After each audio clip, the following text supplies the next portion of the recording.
In this video, I'm going to graph a cubic, or sorry, I'm going to graph in this case, it's a quartic polynomial by factoring. So we have a quartic polynomial here. When you graph by factoring, the first thing you want to do is find the zeros or x-intercepts.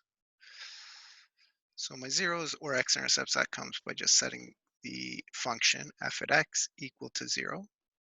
And then you need to factor using whatever factoring technique works. In this case, we're going to be able to common factor first because each term has an x. So we get a common factor of x. We'd have x cubed minus x squared minus 8x plus 12. Now we have a cubic function in the bracket here, and we have to factor that.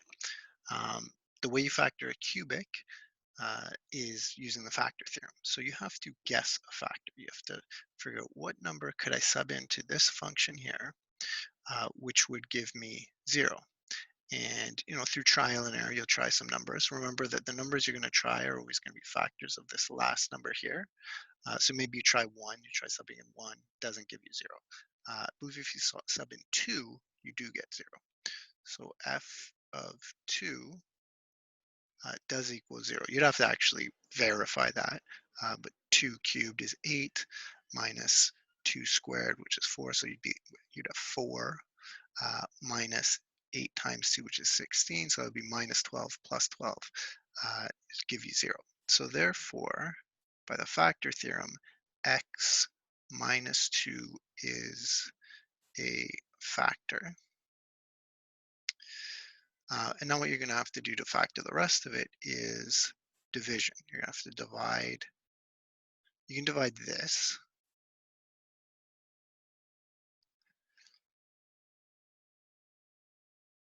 The cubic by x minus 2. That's 12. So what times x gives you x cubed? It's, of course, x squared. So multiply x squared by x minus 2. It's x cubed minus 2x squared. Subtract. You're gonna these x cubed terms cancel out, and you'll get x squared. Bring down the negative 8x. What times x gives you x squared? That's, of course, positive x. X times x minus 2 would be x squared minus 2x, and we'll again subtract. It's going to give you minus 6x. Bring down the positive 12. What times x gives you negative 6x? That would be negative 6, and you'll get minus 6x plus 12, which is good because our remainder is 0. If it wasn't 0, we'd have a problem. So therefore, f at x equals, so it was equal to x, the common factor, x minus 2, and x squared plus x minus 6, which was our dividend, sorry, quotient.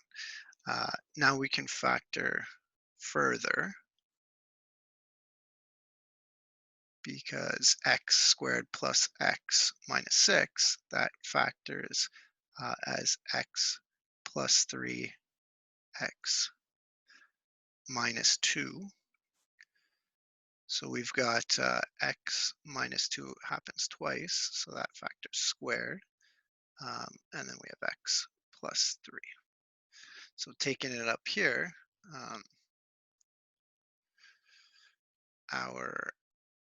so therefore the x-intercepts,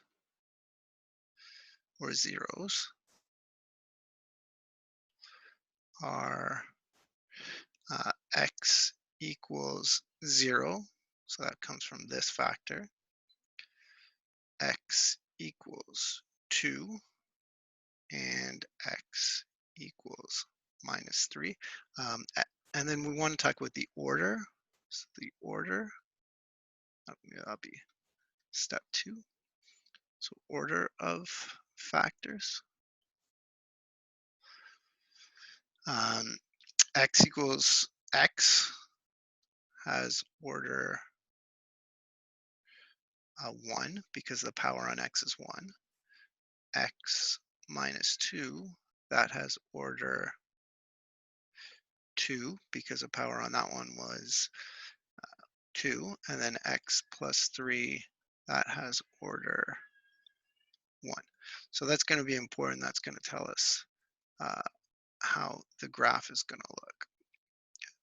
The next thing we want to figure out is positive,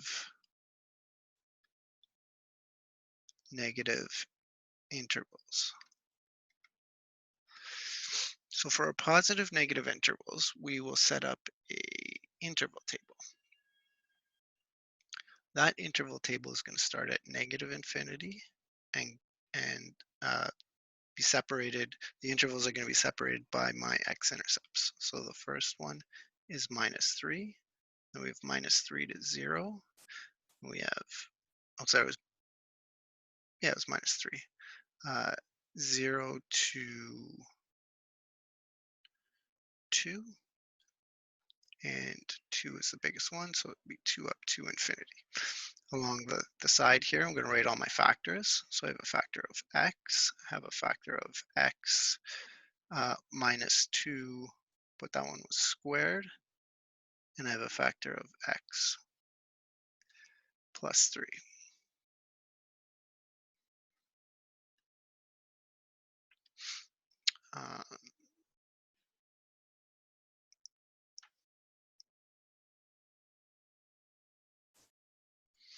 Okay, so now I have to figure out what sign all these factors are. So if you take a number in this interval from minus infinity to minus 3, x would be negative. X minus 2 would be positive because it's squared. X minus 2 squared would be positive, and x plus 3 would be negative. So f at x, which is the product of these 3 factors, would be positive because you have 2 negatives and 1 positive. If you take a number between minus 3 and 0, you're going to have a negative number here, a positive number here, and a positive number here. So that would result in a negative number, 2 positives and 1 negative. If you take a number between 0 and 2, you'd have a positive, and a positive. So f at x would be positive. And the same thing if you took a number in this interval.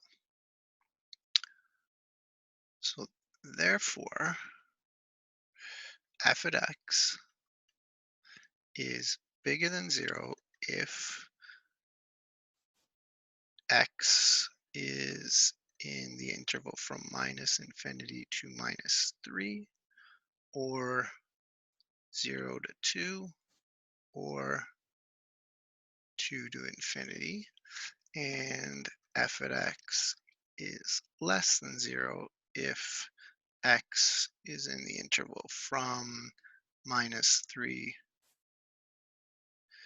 to 0. Okay. Let's see if we got room over here. Yeah, we do got some room over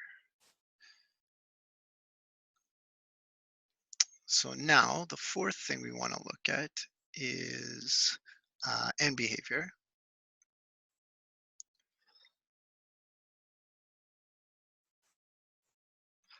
And end behavior is pretty simple. You just have to figure out what the degree is. So in this case, remember this was a degree 4 with a leading coefficient which was positive. Just go back to the original function. Degree 4 just means that the highest power is 4 and the leading coefficient's the number there, which in this case was 1. So a degree 4 we know as x goes to infinity, or plus or minus infinity. So for a degree 4, the end behavior is going to be the same on both sides. And since the leading coefficient is positive, y is going to go to positive infinity. The fifth thing we're going to look at is the y-intercept.